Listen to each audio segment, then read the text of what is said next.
UP Varanasi के निवासी संतोष मूरत सिंह 20 वर्षों से अपने जिंदा होने का सबूत सरकार को निरंतर पेश कर रहे हैं, लेकिन वह आज तक जंतर मंतर पर जिंदा मुर्दा बनकर घूम रहे हैं।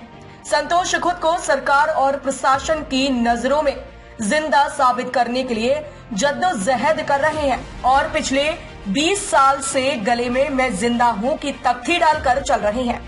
आपको बता दें, संतोष के जीवन पर ओटीटी प्लेटफॉर्म पर कागज मूवी भी रिलीज हो चुकी है। खुद को जिंदा साबित करने के लिए संतोष मूरत सिंह जंतर मंतर पर अनिश्चितकालीन धरने पर बैठे हैं। हिंदुस्तान दर्पण की रिपोर्टर ने इस मामले को लेकर संतोष मूरत सिंह से बात की। आइए देखिए इशिका गुलाटी की एक खास रिपोर्ट। क्या नाम है सर आपका? जी सर्वप्रथम आपको प्रणाम, जनता जनार्दन को प्रणाम। मेरा नाम संतोष मूरत सिंह है। Uttar Pradesh government declares me dead but मैं जिंदा हूं और 20 वर्षों से अपने आप को जीवित घोषित करने के लिए तमाम जद्दोजहद कर रहे हैं मैडम। देश से राष्ट्रीय अंतर्राष्ट्रीय मीडिया ने मुझे कवर कर लिया। Search me on Google dead man alive Santosh Murat Singh. हमारे 20 वर्षों के संघर्ष को आप लोग गूगल पे भी देख सकते हैं, लेकिन आज तक मुझे सरकार ने जीवित नहीं घोषित किया। मैं 1 जनवरी 2012 से दिल्ली के जंतर मंतर पे अनिश्चितकालीन धरनारत हूँ, बराबर बना हुआ हूँ और बोले जिंदा रहने के लिए मैडम कुछ काम करना के लिए मतलब तेल है, साबुन है, खाना है, तो कुछ ऐसा नहीं होता है। तो बोले हम 10 से 5 धरने पे यहाँ रहते हैं और 5 से 8 तक पार्ट टाइम में चाय की दुकान पे काम भी कर लेते हैं, बर्तन मांजते हैं मैडम। और लेकिन क्या कुछ वाकया रहा, क्यों आपको मृत घोषित कर दिया गया और आप क्यों ऐसे ये दुनिया को दिखा रहे हैं कि मैं जिंदा हूं? जी सन 2000 तक हम अपने गांव ग्राम वपोर चितौनी थाना चौबेपुर जिला बनारस में थे। सन 2000 में फिल्म स्टार नाना पाटेकर साहब आंच फिल्म की शूटिंग के लिए आए थे।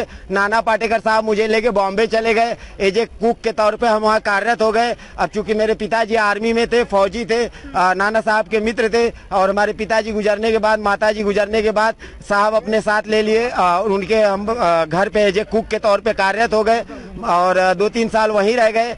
उसका फायदा हमारे गांव वाले चचेरे ताऊ काका भाई ने उठाया और वाराणसी सदर तहसील राजस्व विभाग में एक एफिडेविट लगा दिए 2003 में। लापता मिसिंग लाश मुंबई ट्रेन बम ब्लास्ट में संतोष मूरत सिंह मर चुका है और 13वीं करके मेरे हिस्से की 12.5 एकड़ जमीन अपने नाम करा लिए।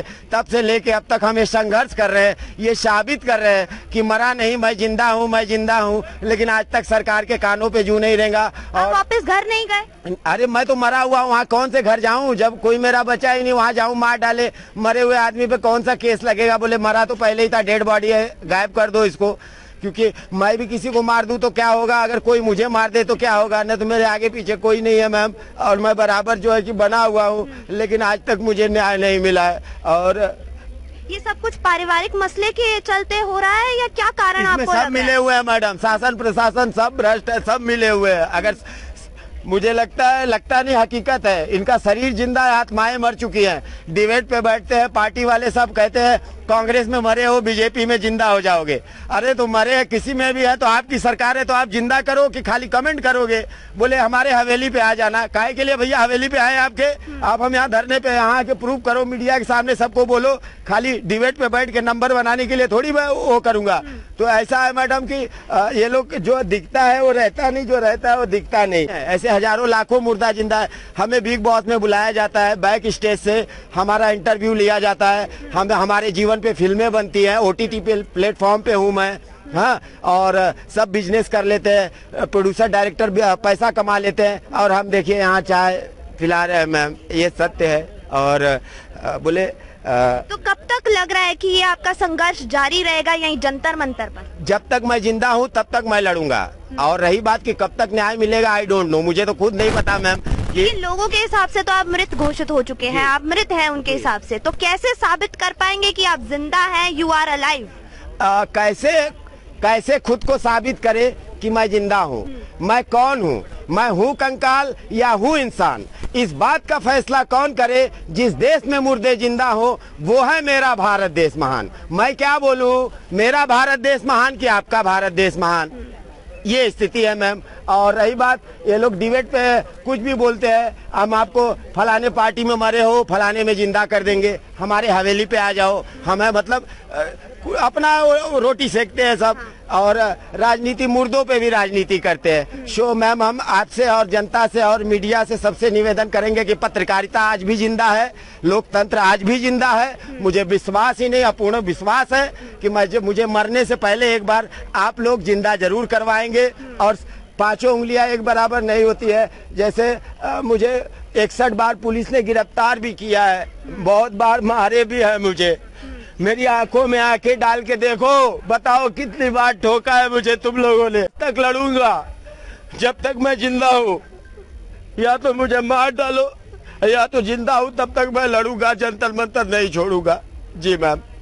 चलिए, बहुत बहुत शुक्रिया। तो आपने यहाँ एक दर्द देखा, जो एक जिंदा इंसान को मृत घोषित कर दिया जाता है, लेकिन उसको बिल्कुल भी अन्याय जिस तरह है वो प्रशासन की ओर से लगातार उसके ऊपर हो रहा है।